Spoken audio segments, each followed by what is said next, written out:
So today we will be discussing about mood disorders.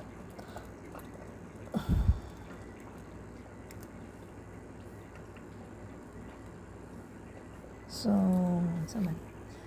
depression. The recommended screening for depression in general adult population. Additionally,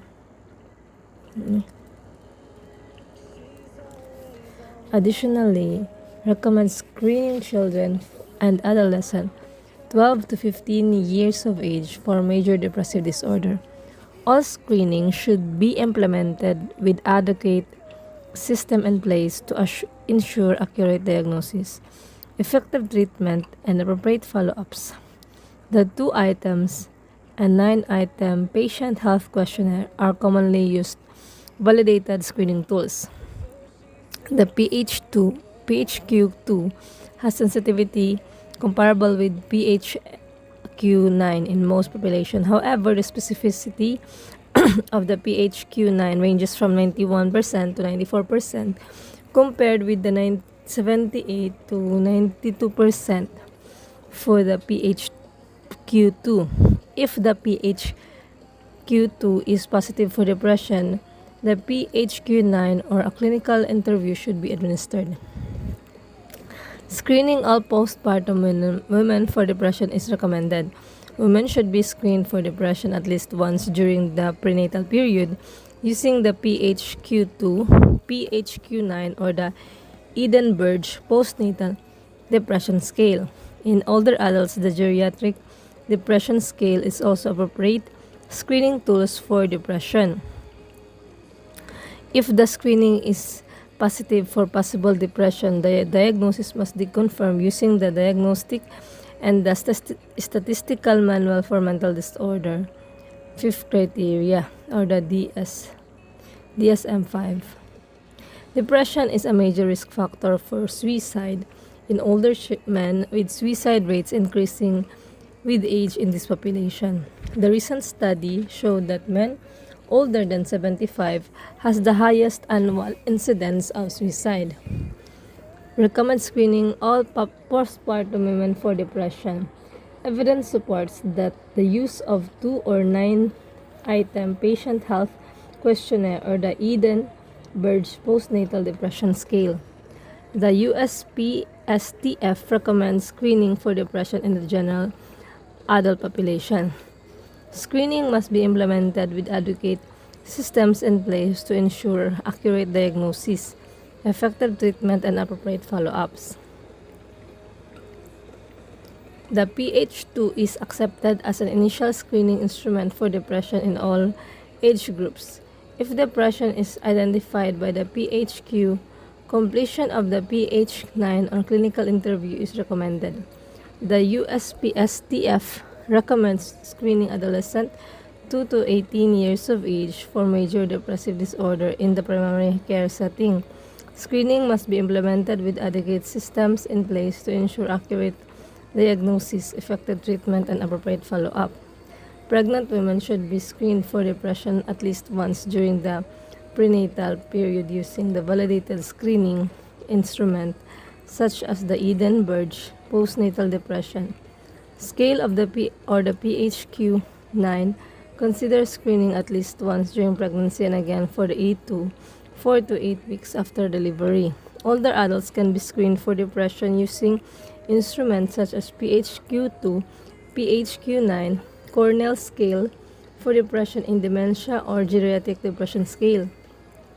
When screening is positive for possible depression, the diagnosis should be confirmed using criteria from the DSM-5. So the risk factor for depression kay internal factors kay female, history of anxiety, low self-esteem, neuroticism, external factors, conduct disorder, substance abuse, adverse life events kay childhood sexual abuse, chronic medical condition, disturbed family environment, history of divorce, lifetime trauma, low educational status, low social support, and parental loss. Symptoms of depression are commonly known by the side cups: mnemonic, sleep disorders, interest deficit, guilt, worthlessness, hopelessness, regret, energy deficit, concentration deficit, appetite disorder, increase or decrease, psychomotor retardation or agitations, suicidality. As I live in despair, as I wake and dreaming, I know she's never there. And all this time I act so brave, I'm shaking inside.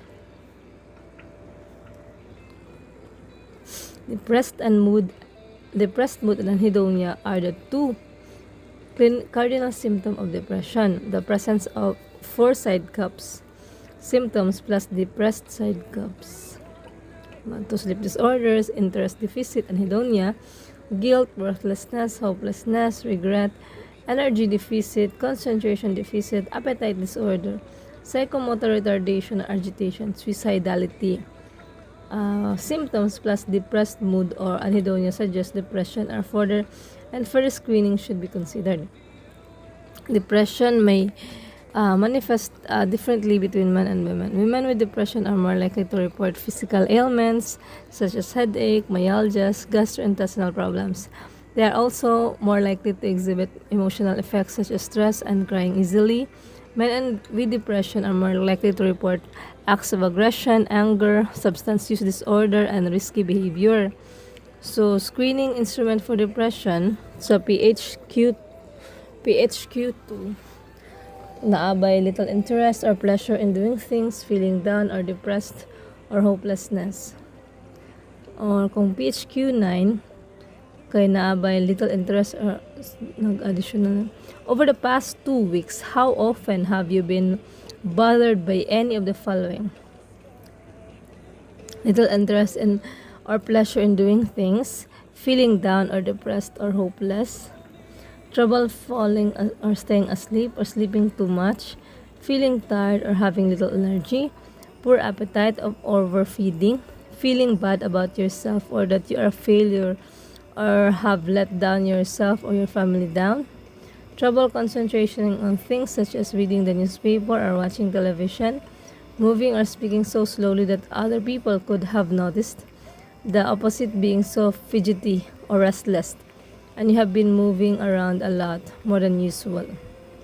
Thoughts that you would be better off dead or hurting yourself in some way. So, ang scoring kung 1 to 4 points, minimal depression. Pag 5 to 9, mild depression. 10 to 14, moderate depression. 15 to 19, moderately severe. Up to 20 to 27 points, severe depression. So, ang geriatric depression scale, amoy ining 5. Are you satisfied with your life? Yes or no? Do you often get bored? Yes. Do you feel helpless? Wala kung ako, are you basically satisfied with your life? No. Have you often get bored? Yes. Do you feel helpless? Yes. Do you prefer to stay at home rather than going out and doing new things? Oo. Do you feel pretty worthless the way you are now? Yes. No. Kung bolded answers receive 1 point. A score of 2 or more is considered a positive result. Maskin 2 or more kay positive na di eh. Item geriatric depression scale. So kung sa tatay, choose the best answer for how you have felt over the past week. Are you basically satisfied with your life? Sa tatay, marag no. Have you dropped many of your activities and interests? Man, no. Do you feel that your life is empty? No, yata. Do you often get bored? May na question. No. Are you in good spirits most of the time? No. No. Are you afraid that something bad is going to happen to you? No. Do you feel happy most of the time? No, sad. Do you often feel helpless? Helpless. Yes. Do you prefer to stay at home rather than go out and do new things? At home?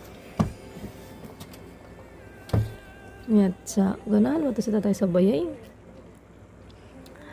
Yes. Do you feel you have more problems with memory than most? Oh yeah, no. Do you think it's wonderful to be alive now? No. Do you feel pretty worthless the way you are now? Murag, yes is answer. Do you feel full of energy? No. Do you feel the situation is hopeless? Yes. Do you think that most people are better off than you are? No. So, ang DSM-5 criteria for major depressive disorder, 5 or more of the following symptoms that had been present during the same 2-week period and represent a change from previous functioning. At least one of the symptoms. 5 or more of the following symptoms have been present. 5 or more. Same 2-week period represent change of previous function. At least one of the symptoms is either depressed mood or loss of interest or pleasure. Note, do not include symptoms that are clearly attributed to the medical condition. So depressed and mood of the day, nearly every day, as indicated by either subjective reports like feel sad, empty, hopeless, observation made by others, appears tearful, or markedly diminished interest or pleasure in all things, in all or almost all activities, most of the day, nearly every day. As indicated by subjective account or observation. Significant weight loss while not dieting or weight gain away amongst tatay change or more than 5% of the body weight in a month, or decrease and increased appetite nearly every day. Insomnia or hypersomnia nearly every day. Psychomotor agitation or retardation nearly every day observed by others. Not merely subjective feelings or restlessness or being slowed down. Murag sidya ang ingon ang basing sa mga nag-observe sa idza na sige sad sidya mo sige kasuko. Fatigue or loss of energy nearly every day. Waya ni siya feeling of worthlessness or excessive and inappropriate guilt, which may be delusional nearly every day.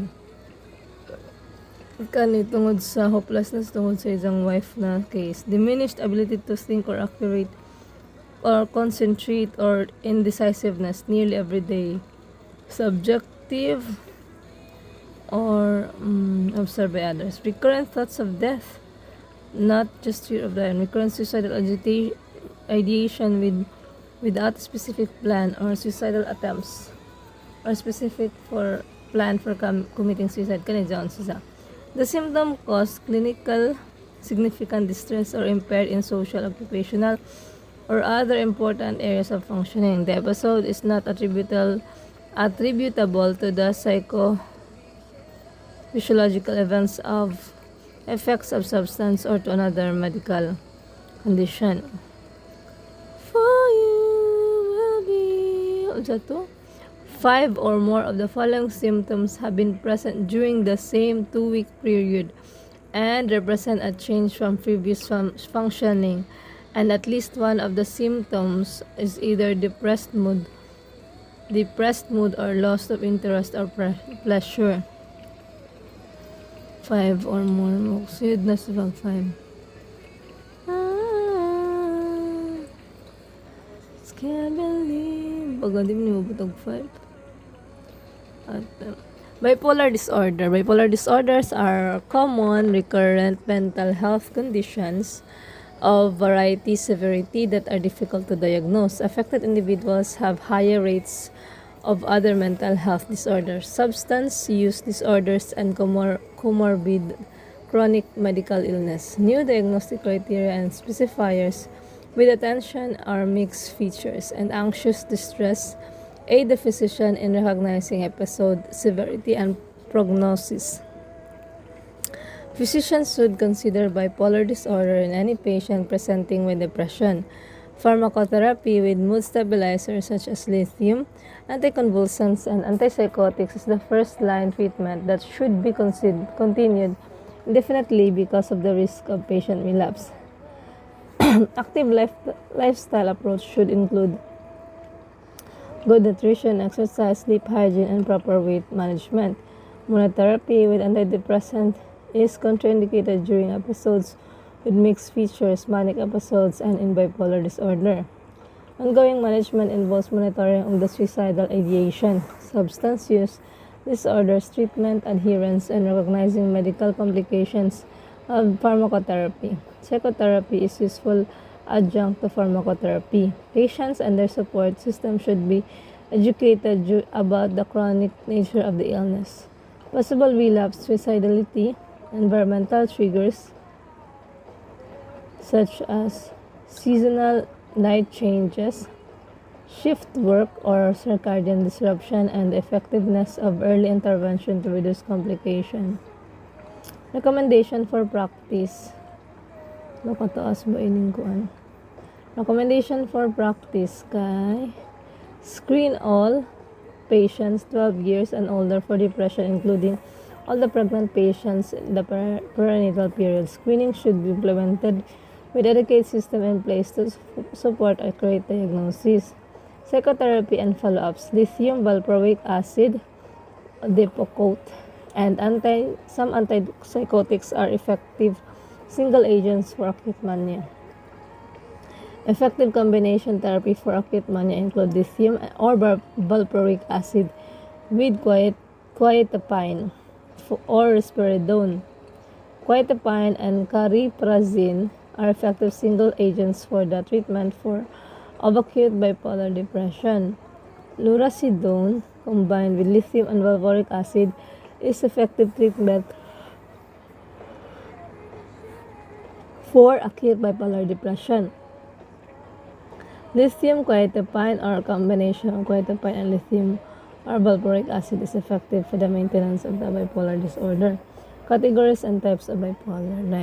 Bipolar 1 disorder, manic or mixed feature episode with or without psychosis and or major depression. Bipolar 2 disorders, hypomania episode with major depression, hypomania with major depression, no history of mania but can have history of hypomania. Cyclothymia is hypomanic and depressive symptoms that do not meet bipolar 2 disorder criteria. No major depressive episode or occurring over the 2 years with no more than 2 months free of symptoms. Bipolar disorder not otherwise specified does not meet criteria for major depression, bipolar 1 disorder, bipolar 2 disorder, or cyclothymia, such as less than once a week or manic symptoms without psychosis or hospitalization. Bipolar disorder, mixed features type, or major depressive disorder. Mixed features type, these are mixed type, also known as mixed feature, is a recent specifier that includes concurrent features of hypomania or mania and depression. Patients who do not meet full criteria for bipolar disorders remain categorized as having an unipolar depression. Substance-induced mania include name of substance. Examples include steroids, alcohol, cocaine, or prescription antidepressant. Unspecified, used for suspicion, such as emergency department. So, for criteria of bipolar 1 disorder, ang diagnostic criteria niya kay for a diagnosis of bipolar 1 disorder, it is necessary to meet the following criteria for a manic episode.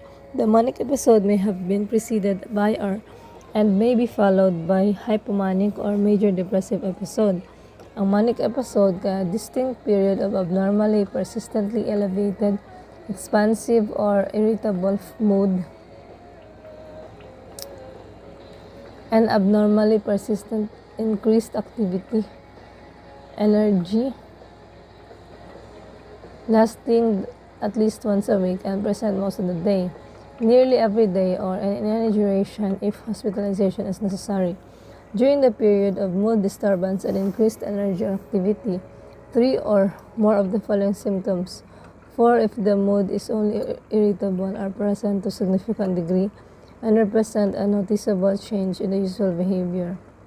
Inflated self-esteem or grandiosity, increased need for sleep, feels rested only after hours of sleep, decreased need for sleep, more talkative than usual or pressured to keep talking, flight of ideas or subjective experience that thoughts are racing, distractibility, attention too easily drawn to unimportant or irrelevant external stimuli such as reported or observed, increased in goal-directed activity, either socially or work or school or sexually, or psychomotor agitation, purposeless non-goal-directed activity, excessive involvement in activities that have a high potential for painful consequences, such as engaging in unrestrained buying sprees, sexual indiscretions, or foolish business investment. The mood disturbance is sufficiently severe to cause marked impairment in the social or occupational functioning or to necessitate hospitalization. To prevent harm to self, others, or there is a psychotic features. The episode is not attributable to the psychological effects of substance, such as drug of abuse, medication or treatment, or another medical condition.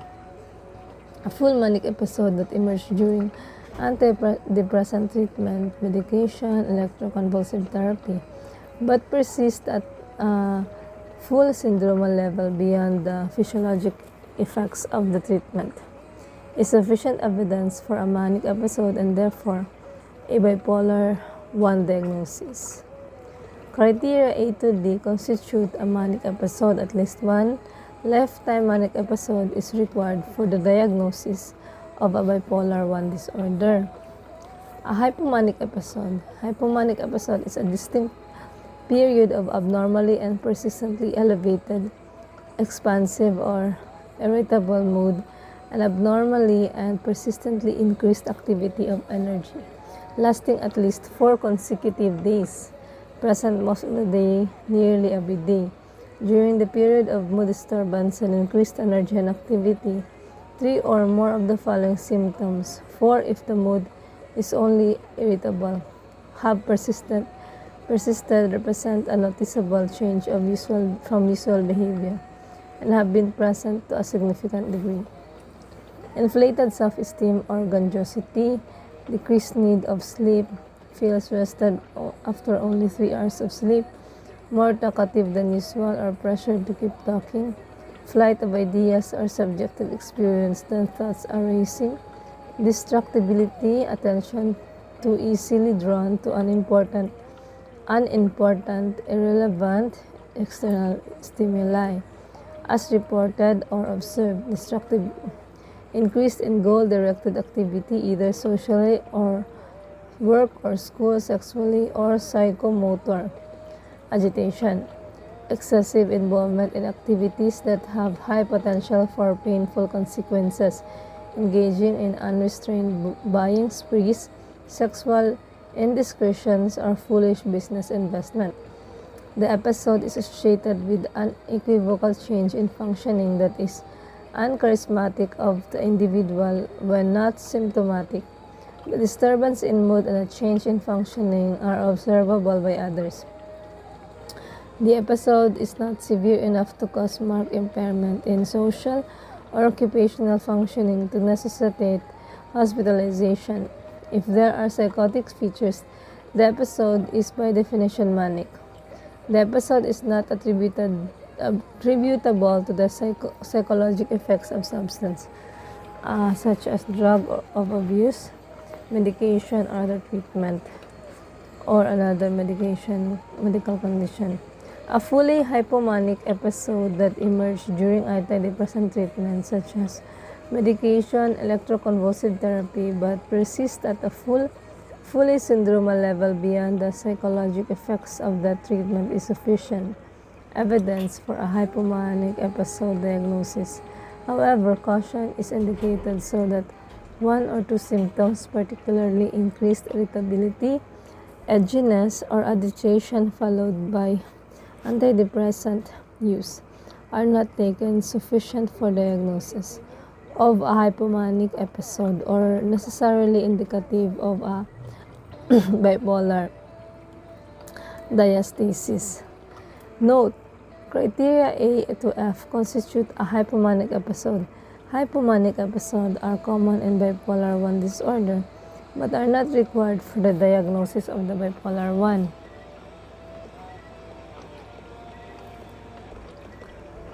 So next, we have come to the DSM-5 criteria for bipolar 1 disorder. So for major depressive episode, 5 or more of the following have been present during the same 2-week period and represent a change from previous functioning. At least one of the following symptoms is either 1, depressed mood, or 2, loss of interest or pleasure. Do not include symptoms that are clearly attributable to another medical condition. Depressed mood most of days, nearly, number 1, every day, as indicated by either subjective report, feels sad, empty, or hopeless, or observation made of others appears tearful. On children can be irritable mood. Number 2, markedly diminished interest or pleasure in all and almost all activities most of the day, nearly every day, as indicated by either subjective account or observation. Significant weight loss when not dieting or weight gain. A change of more than 5% of the body weight in a month, or a decrease or increase in appetite nearly every day. In children, consider failure to make expected weight gain. Insomnia or hypersomnia nearly every day. Psychomotor agitation or retardation nearly every day, observable by others, not merely subjective feelings of restlessness or being slowed down. Fatigue or loss of energy nearly every day, feelings of worthlessness or excessive inappropriate guilt that may be delusional nearly every day, not merely self-approach or guilt about being sick. Diminished ability to think or concentrate or indecisiveness nearly every day, either subjective account or observed by others. Number 9, recurrent thoughts of death, not just fear of dying, or recurrent suicidal ideation with a specific plan, a suicidal attempt or specific plan for committing suicide. The symptom cause clinically significant distress or impairment in social, occupational, or other important areas of functioning. The episode is not attributable to psychological effects of a substance or another medication. Criteria C constitutes a major depressive episode. Major depressive episodes are common in bipolar 1 disorder but are not required for the diagnosis of bipolar 1 disorder. Responses to a significant loss, bereavement, financial ruin, loss from a natural disaster, a serious medical illness, or a disability may include the feelings of intense sadness, rumination about the loss, insomnia, poor appetite, and weight loss, noted in criterion A, which may resemble a depressive episode. Although such symptoms may be understandable or considered appropriate to the loss, the presence of a major depressive episode in addition to the normal response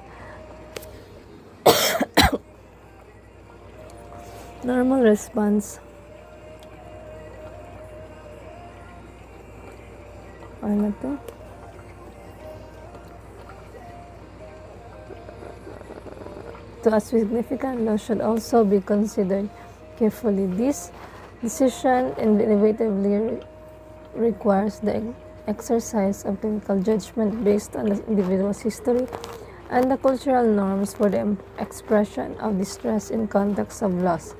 The occurrence of manic and major depressive episode is not better expanded by schizoaffective disorder, schizophrenia, schizophrenic form, delusional disorder, other specified or unspecified schizophrenia, spectrum, and psychotic disorder. Specify with anxious, deep distress, with melancholic features, with mood incongruent psychotic features, with seasonal pattern, with mixed pattern, with rapid cycling, with atypical features, with mood congruent psychotic features, with catatonia, or with peripartum onset. Clinical distinction and DSM-5 for mood disorders involving in diagnosing bipolar disorder. So, for an anxious It differentiates is bipolar disorder, bipolar 2 disorder, major depressive disorder. Anxious depressed, yes. Paro sila tanan, yes.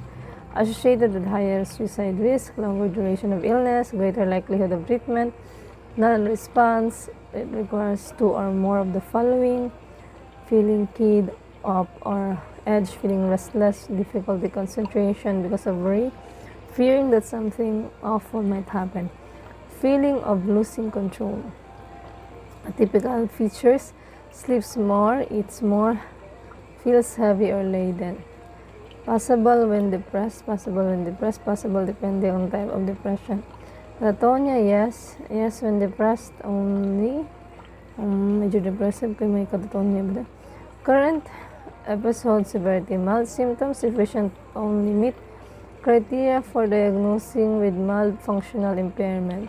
Bipolar 1, moderate between mild and severe, kung severe symptoms causing severe distress and functional impairment. So bipolar 1, yes. Bipolar 2, yes. Major depressive disorder, yes. Melancholia, yes if depressed. Yes man sila tanan. Mixed feature state, symptoms of depressed mood and mania or hypomania within the same episode, yes, can be triggered. Worsened by antidepressant, worsened by use of antidepressant. Bipolar 1, bipolar 2, yes. Kung major depressive disorder, yes. Recovery from depression can manifest first with return of energy before mood improvement, which can look similar and is vulnerable time for patients.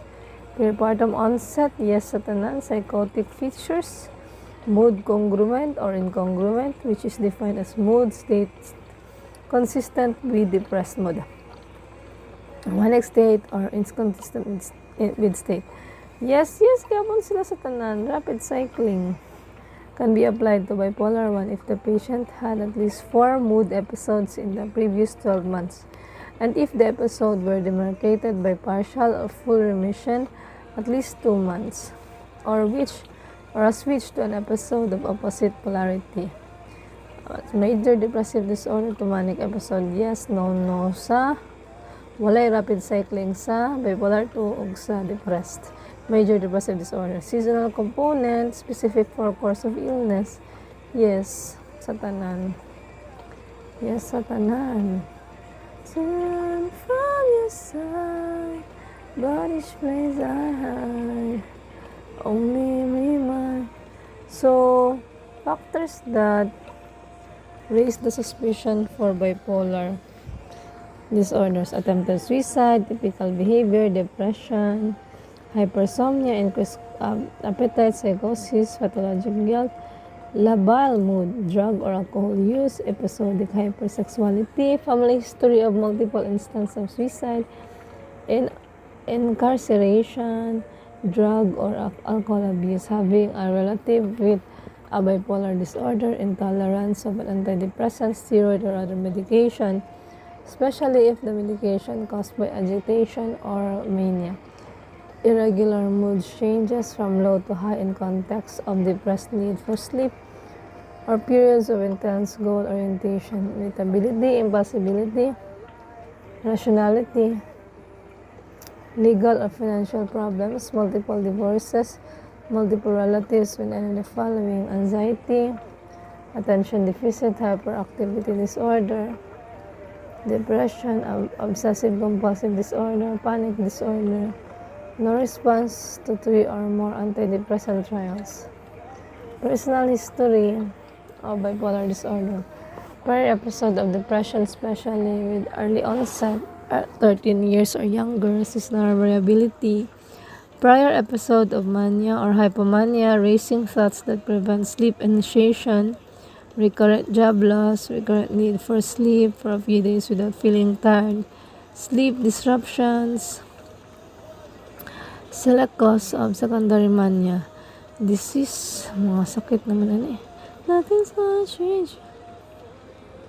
So, medical test to consider in the evaluation of patients with suspected bipolar disorder: ammonia level, kasi nag-take sila ng valproic acid, basic metabolic panel, more detailed evaluation of renal function, ang elevated sodium level, renal function, taking anticonvulsant, antidepressive, antipsychotic, CBC, rule out anemia, PE, neurologic evaluation. Tinawag ko na yung mga extrapyramidal effects, electrocardiography, fasting blood glucose level, lipid profile, liver function test, prothrombin time, partial thromboplastin time. Tanawin ko yung hepatitis. Sa mga tao na nag-inom ng anticonvulsant at antipsychotic, pregnancy test para to avoid teratogenic medications, prolactin, kung joy amenorrhea, galactorrhea. Sa mga tao na nag-take ng antipsychotics, makataas sa prolactin level, thyroid stimulating hormone, rule out primary or secondary thyroid disorder, especially baseline needs and measurement sa mga tao nag-inom ng lithium. Urinalysis to rule out mental status change.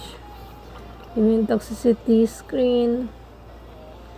Base in substance use disorder. Additional test in patients with new onset psychosis, EEG, MRI, para to rule out any intracranial mass, occult seizure disorder na mga cause ng psychosis.